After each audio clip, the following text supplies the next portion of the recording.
Bukas sa pagkakaroon ng surprise witnesses sa impeachment trial si Vice President Sara Duterte ang Senate Impeachment Court. Ayon ito sa tatayong Clerk of Court sa paglilitis na si Senate Secretary Rene Bantug. Anya, basta dapat makapag-abiso ang sinumang may bagong witness 3 araw bago ito isalang. Kanina sa pre-trial ng impeachment case, may 57 testigo na balak ipresenta ang prosekusyon, habang 77 naman ang witnesses ng defense team ng BISE.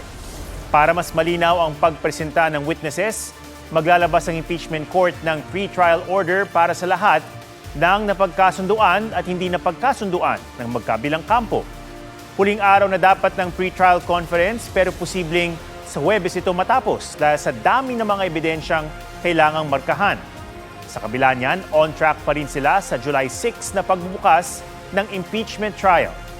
Kapwa naniniwala ang magkabilang panig na posibleng hindi matapos sa loob ng 3 buwan ang impeachment trial. Agad na bang nilinaw ni House Lead Prosecutor Representative Jervy Luistro na hindi clerk of court kundi impeachment court ang magdedesisyon kung ilang boto ang kailangan para ma-convict ang BISE.